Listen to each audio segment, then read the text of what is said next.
Jadi debt collector yang datang itu debt collector mobil, debt collector pinjol, dari handphone, kartu kredit bank, semuanya ngontaknya ke nomor aku. Oh, bukan rumah ya? Bukan rumah. Rumah bukan tidak pernah kirim debt collector ya?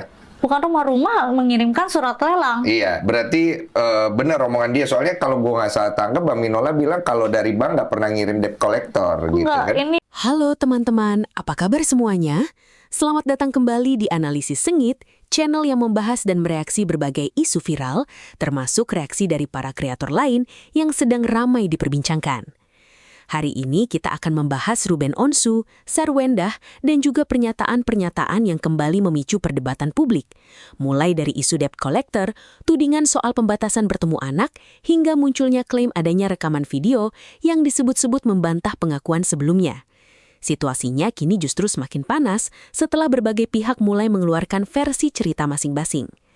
Perkembangan terbarunya, polemik ini kembali memanas karena muncul pembahasan mengenai rekaman CCTV, pernyataan kuasa hukum Ruben Onsu, dan pengakuan Sarwendah yang kembali menjadi sorotan publik. Apakah fakta-fakta terbaru ini benar-benar mengubah pandangan masyarakat, atau justru menambah tanda tanya baru? Tonton videonya hingga usai, karena saya akan memberikan komentar cukup panjang di bagian akhir video. Yuk kita tonton video. bukan debt collectornya itu dari mobil, tunggakan mobil, dari pinjol. Siapa yang pinjol? Atas nama siapa pinjolnya? Aku lihat aja gimana. Yang pasti bukan atas nama aku. Atas nama siapa? Atas nama beliau. 3 mobil yang datang. Untung itu keadaan jam 10 malaman gitu. 3 mobil yang datang. Beneran itu kok Ruben? Nomornya sih. Oh, nomornya. Kemarin ada yang ngomong kalau dia tidak pernah mengatai ciong, apalagi itu di depan umum. Kalau berantem aja pasti minta waktu jauh atau di luar anak, biar anak nggak tahu. Ternyata ya, setelah bukti faktanya keluar, ada video yang teriak-teriak, ngamuk, membabi buta, sampai dilerai banyak orang. Ketahuan deh dengan video itu. Ya, gimana ya Enda? Ketahuan deh, siapa suruh podcast dah. Syukur kan? Syukur. Semua orang jadi tahu kok sifat asli lo. Katanya tidak membatasi, katanya tidak melarang. Kalau mau berjumpa anak-anak tinggal berjumpa. Yang ada katanya Babang RO sendiri tuh tidak pernah respon dengan komunikasi tentang anak-anak, gitu ngomongnya. Lah tahu-tahu warga dibalas secara elegan sama Babang RO dengan bukti video jebret. Dimana ketika Babang RO ini bertemu dengan sang anak tercinta, lah ngapa itu ada security komplek di belakang ngintal-ngintil melulu, pakai baju batik, udah kayak bapak-bapak komplek yang lagi nungguin para tamu undangan. Ya kan, udah kayak pagar betis gitu, kayak pagar ayu.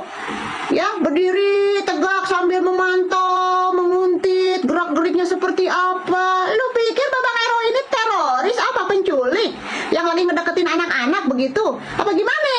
Apakah itu yang disebut tidak membatasi? Tidak sayang, bukan seperti itu. Yang namanya tidak membatasi itu atau tidak melarang itu tidak seperti itu. Ya, lu kasih waktu sesuai perjanjian, misalkan 3 hari, ya udah lu kasih waktu tuh 3 hari biar anak-anak bareng sama ayahnya, tidur di rumah ayahnya, makan di rumah ayahnya, bermain dengan ayahnya tanpa adanya pengawalan dari security kompleks seperti yang lu kasih kayak kemarin-kemarin tuh. Ya kan? Antepin bareng-bareng tuh, itu ayah kandungnya kok. Bukan teroris, bukan penculik, bukan orang lain, bukan ayah kandungnya.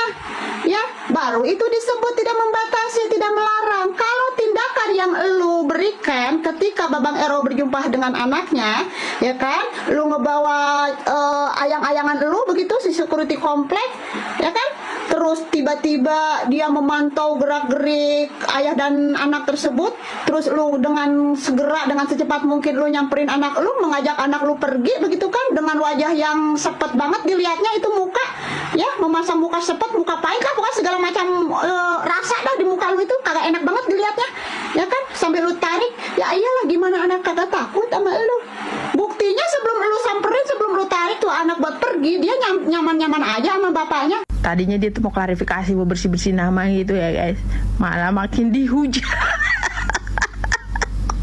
Coba kalian tengok aja itu komen-komennya. Ditanya apa, jawabannya apa. Bagdes itu tanyakan kayak gini, tapi kan kamu kalau nge-live gitu suka mesra-mesraan apa, apalagi kita tinggal di Indonesia itu kan sangat nggak pantas gini-gini. Tahu nggak jawabannya apa? Aku nge-live itu di rumah aku, awalnya aku nge-live nggak nyambung. Kamu sisa jawab begini aja. Iya, itulah kehilafan saya gitu, karena aku nge-live sambil mesra-mesraan apa acara aku sama CEO aku gitu. Harusnya gitu. Jawabannya anak. Terlalu banyak topik yang dia tarik. Ada persoalan debt collector, utang apalah, kasur segala macam itu nggak peduli kita netizen tuh. Kita cuman nggak suka cara ngomong untuk kamu gitu. Tinggal minta maaf aja, akui udah. Nanti di briefing dulu dia ini sebelum ngomong, biar nggak toiletnya siapa, atas nama siapa, gitu. Mau kalau anak-anakku tahu tentang berita-berita di luar, terus abis itu dia bilang lagi aku tuh nge-live itu sambil kerja, anak aku main di depan aku, jadi aku nggak mau kehilangan momen itu. Kamu udah mempertontonkan secara langsung, mereka udah lihat.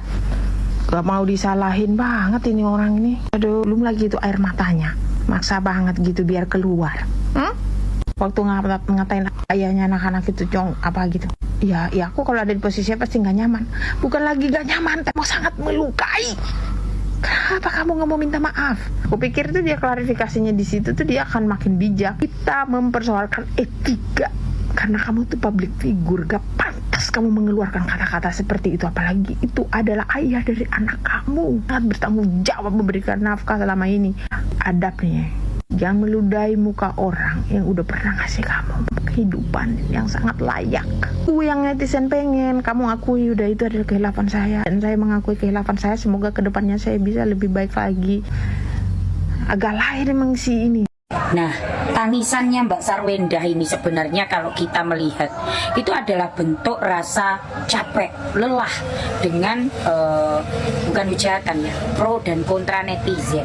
Nah, ini ada satu bahasa yang agak sebenarnya itu kalau kita menelaah ini membahayakan Mbak Sarwendah, di mana dia mengatakan bahwa anaknya di media sosial dibully.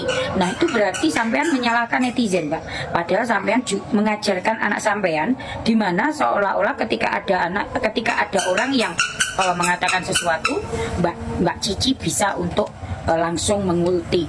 Nah, itu bahasa-bahasa kesombongan, Mbak. Begitu. Jadi di sini bukan karena netizen ini melakukan suatu tindakan tanpa ada sebab musababnya, Mbak. Jadi kalau mau disampaikan ini, siapa sih yang salah sebenarnya? Yang salah tetap yang melakukan pertama, di mana ini menjadikan pro dan kontra. Lah, ada lagi bahasan lagi. Dibully di sekolah, dikatakan dia anak yang tidak tahu diri. Mbak, sekolahnya kan sekolah tingkat internasional. Kalau sampai itu terjadi, ayo nanti sekolahannya yang protes toh, Mbak.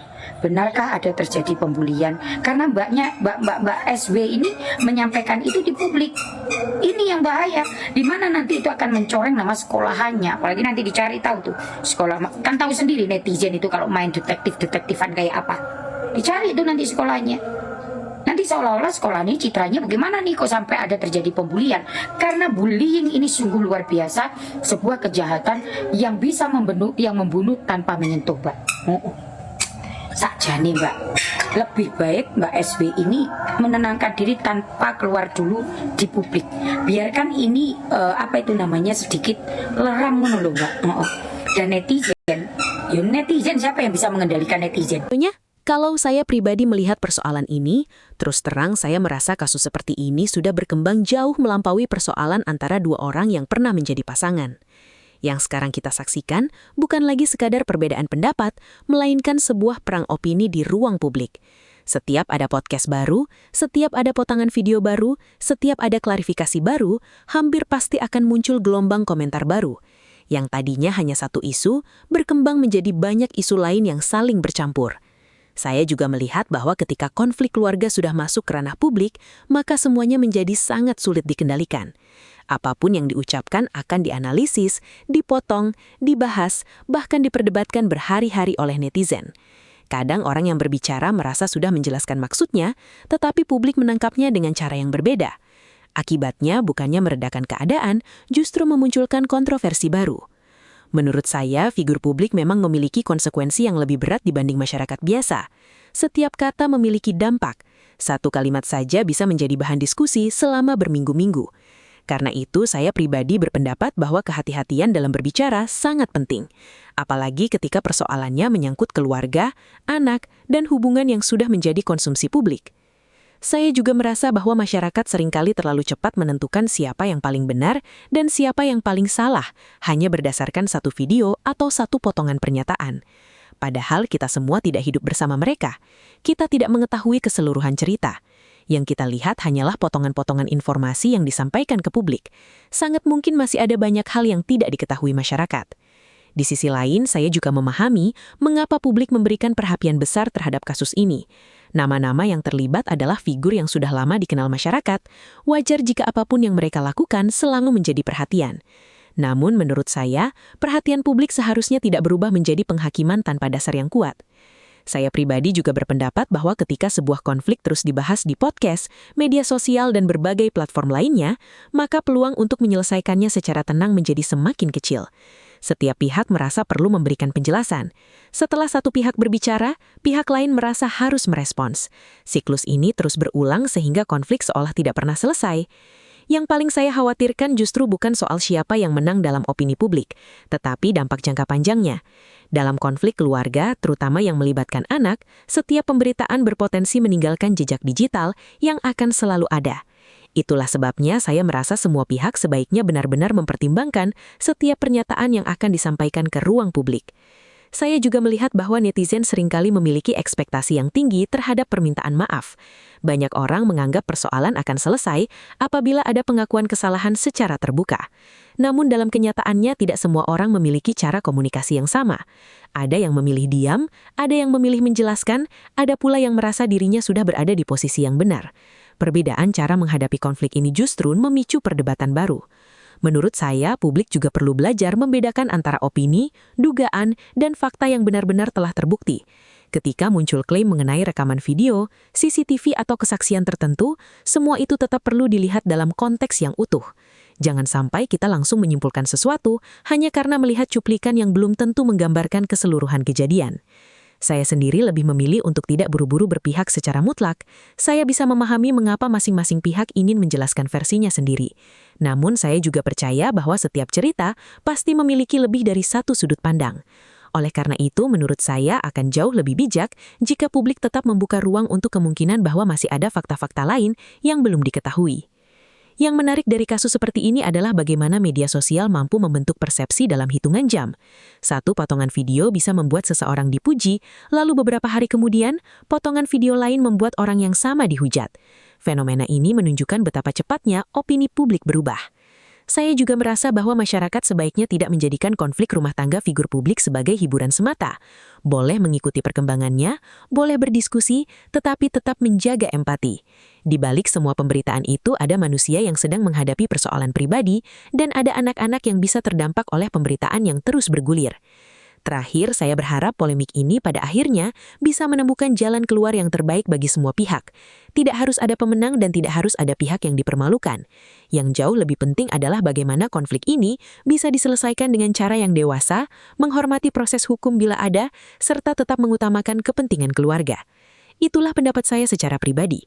Tentu saja kalian boleh memiliki pandangan yang berbeda. Justru perbedaan pendapat itulah yang membuat diskusi menjadi menarik selama kita tetap menyampaikannya dengan sopan dan saling menghormati. Sekarang giliran kalian. Menurut kalian bagaimana melihat perkembangan kasus ini?